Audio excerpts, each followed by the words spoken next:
Ah, alors ça, vous le vouliez, hein, le retour de Positi. Je sais de sources sûres que beaucoup d'entre vous vouliez un retour de Positi. Donc j'ai envie de vous dire que Positi, l'émission du vendredi, is back. En effet, j'avais arrêté Positi parce que on était sur une émission qui ne marchait pas au niveau statistique par rapport à ma chaîne YouTube et je me suis dit, tu sais quoi Rudy, finalement, on s'en fout. Il y a des gens à qui ça faisait énormément de bien. Il y a des gens à qui Positi donnait beaucoup d'espoir en l'humanité, en la vie et surtout au monde qui nous entoure actuellement parce qu'il est vrai qu'il y a quand même beaucoup plus, j'ai l'impression, d'actualité négative que positive et par conséquent, j'ai décidé de reprendre Positi. Likez en masse cette émission si vous êtes content de son retour. N'oubliez pas de m'identifier et de m'envoyer vos actus positives au fur et à mesure de la semaine. Et Positi sera là soit pour remplacer les portraits quand il n'y en a pas ou alors peut-être 1 à 2 fois dans le mois. Dites-moi tout ça dans les commentaires si vous voulez que des Positi quand il n'y a pas de portrait ou si vous voulez de temps en temps un Positi, de temps en temps un portrait et de temps en temps rien du tout. Dites-moi tout ça dans les commentaires. Quoi qu'il en soit, moi j'ai juste envie de dire bon retour pour cette émission. Je vais vous laisser liker en masse, vous abonner juste en dessous et sans plus tarder, jingle Positi, et c'est parti pour les actus.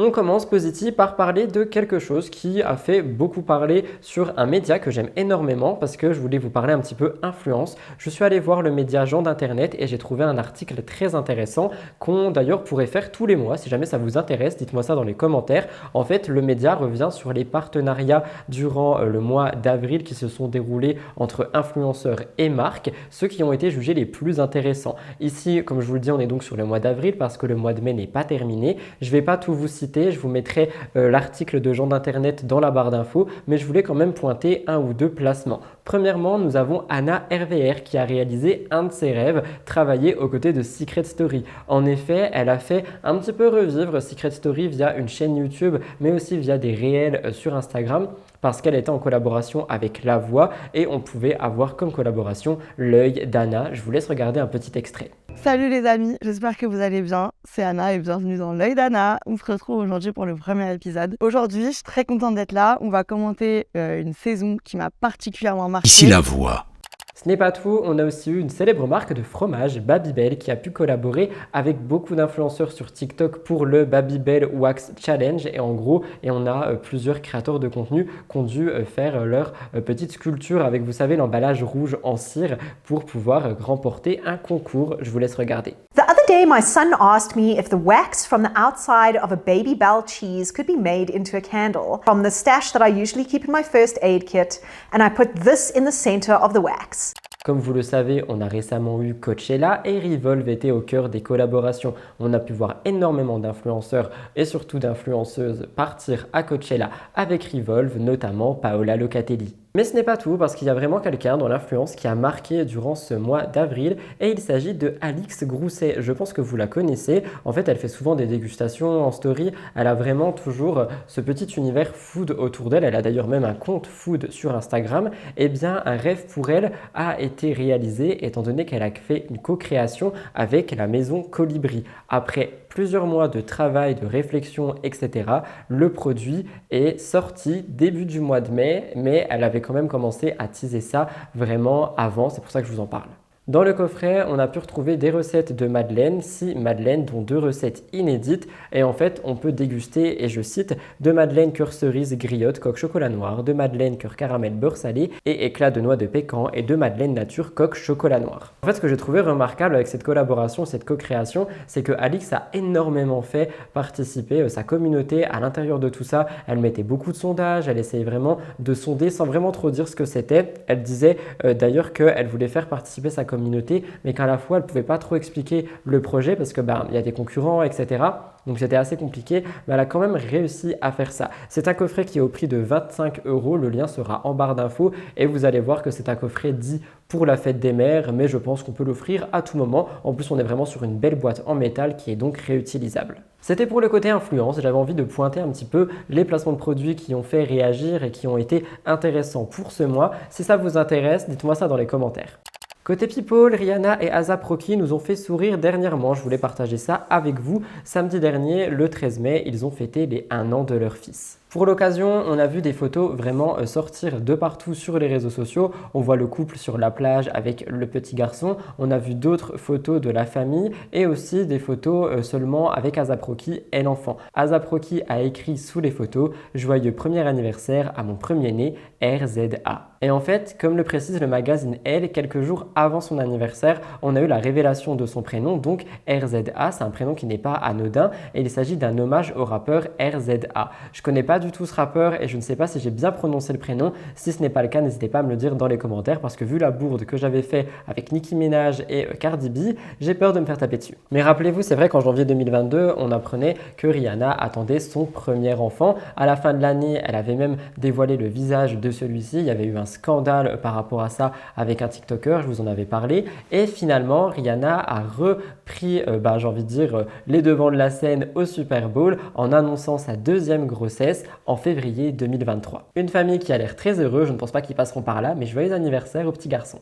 Je place un trigger warning pour cette actu. Oui, c'est très bizarre dans Positi, mais c'est tout simplement pour vous dire qu'on va parler de quelque chose d'assez touchy et d'assez compliqué, mais qui a quand même une bonne nouvelle. On parle de maltraitance animale. Pour les plus sensibles, je vous conseille de passer à la prochaine parce que ça sera pour une bonne nouvelle comme vous allez voir. L214 a réussi pour la première fois à faire condamner l'État pour inaction face à un abattoir. Positi VR nous raconte tout, donc je vous cite le média. C'est des faits qui remontent à juin 2020. L214, c'est une association à but non lucratif, je pense que vous la connaissez, a publié une vidéo des conditions infligées à des agneaux dans un abattoir de l'Aveyron. C'était des agneaux qui étaient issus de l'industrie laitière qui étaient là pour produire du roquefort et sur les images que je ne vous montrerai pas, attention ça va être graphique ce que je vais vous décrire, on voit des agneaux conscients égorgés à vif, suspendus à des chaînes, tirés par les oreilles, les pattes et la queue. Donc si on a juste un petit peu une conscience par rapport à la maltraitance animale, etc., je pense que ça peut effectivement toucher. L214 avait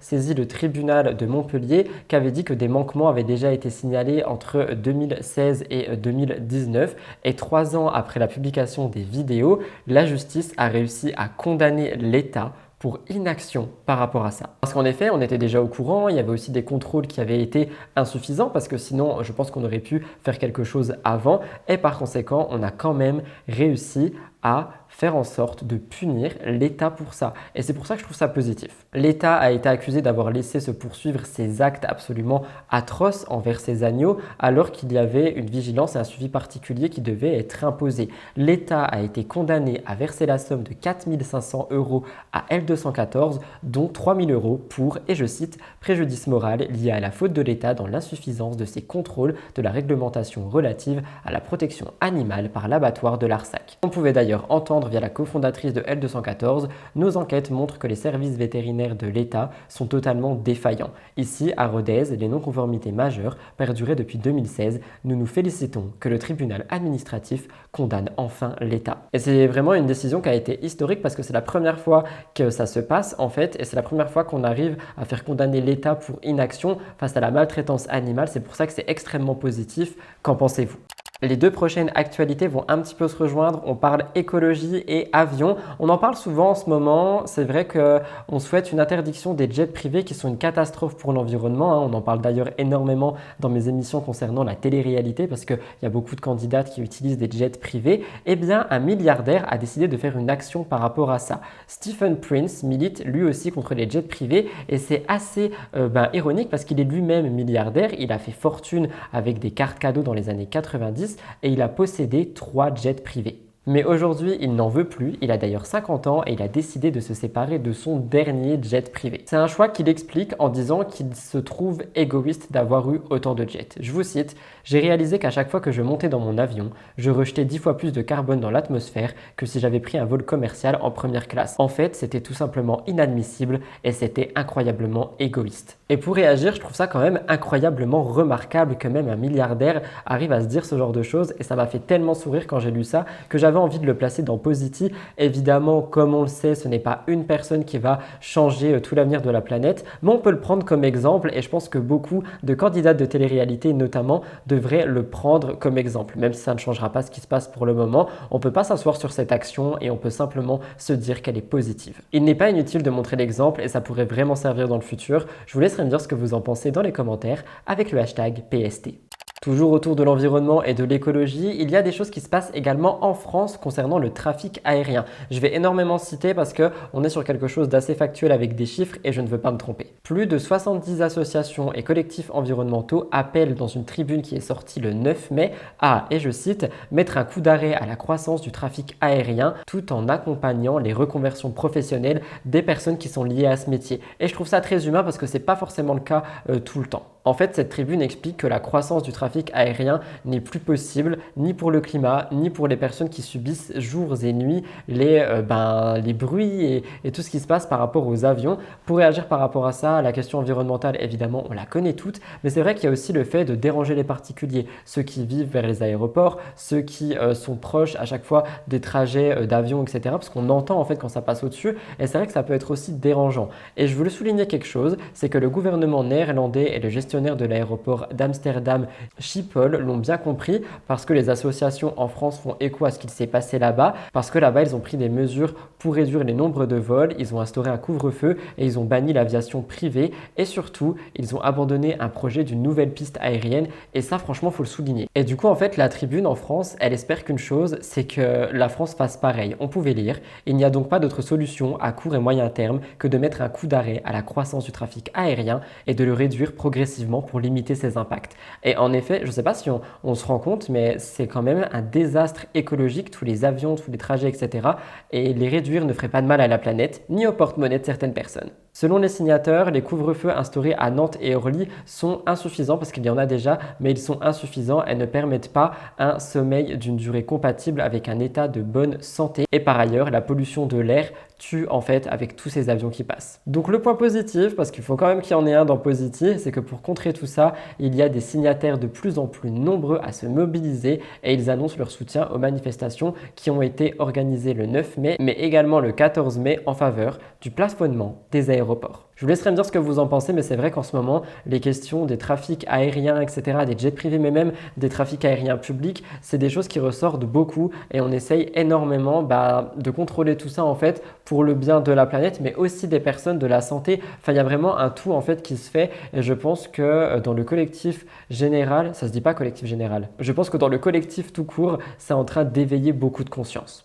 Je terminerai par un peu de make-up parce que évidemment je reste moi. Je me suis laissé prendre au jeu de Oh My Mag et je voulais vous partager un bon plan que je vais certainement utiliser moi-même. En fait, il y a un gloss qui est très connu de la marque Chanel, donc une marque de luxe, qui aurait trouvé un dupe dernièrement et ça pourrait vous faire économiser 40 € s'il vous intéresse. Revlon a sorti un produit qui est un petit peu similaire à celui-ci, c'est le Super Lustrous The Gloss. Et avec la teinte Wild One, on peut essayer de se rapprocher d'un fameux gloss de chez Chanel qui est très semblable à la même teinte comme vous le voyez à l'écran. Sauf que le Revlon il coûte 9 € et le Chanel 50, donc on pourrait faire énormément d'économies. Mais je voulais quand même rappeler quelque chose, c'est que dans le gloss de Chanel, on peut retrouver pas mal de choses. On a la technologie Hydra Boost enrichie en cire naturelle de jojoba, de tournesol et de mimosa et aussi d'un dérivé naturel d'huile de coco. Donc c'est juste pour vous dire que Chanel coûte cher mais qu'il y a quand même des sortes de soins à l'intérieur pour hydrater les lèvres. Mais si jamais vous n'avez pas l'argent ou tout simplement pas l'envie, et je comprends parce que même moi je ne mettrais pas cet argent je pense dans un rouge à lèvres, il y a un dupe chez Revlon et je voulais terminer là-dessus parce que les bons plans, ça fait plaisir, surtout en ces temps. Et si je dois vous parler de moi, honnêtement, j'hésite à me le prendre parce que je vous avoue que ce gloss me fait de l'œil.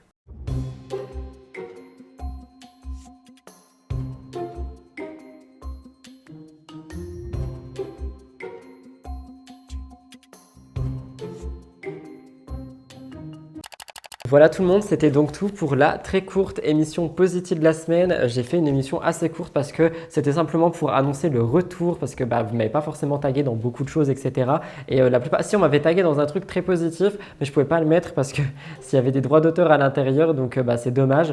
Mais n'hésitez pas du coup, si jamais l'émission vous intéresse, à me taguer sur Instagram, sur TikTok, absolument partout. Je suis actif sur tous les réseaux, mes réseaux sont en commentaire épinglé. N'hésitez pas à aller voir ça et je me ferai un plaisir d'aller voir les actualités dans lesquelles vous me taguez pour en parler soit vendredi prochain, soit vendredi dans 2 semaines. Également, dites-moi dans les commentaires si vous êtes content du retour de Positi ou si ça vous est égal, tout simplement. Mais je sais que quand j'ai annoncé le retour, il y a beaucoup de personnes qui étaient vraiment ravies. Et quand j'ai fait le sondage en disant est-ce que vous vouliez que des portraits de youtubeurs ou des portraits de youtubeurs et Positi, le sondage était 50-50 et j'ai trouvé ça très étonnant. Donc je me suis dit, écoute Rudy, relance Positi, écoute ta communauté, même si ça fait baisser les statistiques au global global de ma chaîne. C'est une émission qui fait du bien, qui permet de souffler et j'ai vraiment envie d'essayer de la faire vivre dans le temps tout simplement. Donc je compte pour vous pour liker cette émission en masse si elle vous plaît, la commenter avec le hashtag PST et on se retrouve dimanche pour Mix the Tea et pour ceux qui ne regardent que Positi, nous nous retrouverons vendredi prochain. Vous pouvez aussi me rejoindre sur les réseaux sociaux. En attendant, je vous laisse là, je vous aime d'amour, je vous remercie pour votre fidélité et n'oubliez pas de commenter avec le fameux jus de pomme pour qu'on se retrouve plus facilement dans les commentaires. Je vous aime et je vous retrouve dans 2 jours pour une nouvelle vidéo.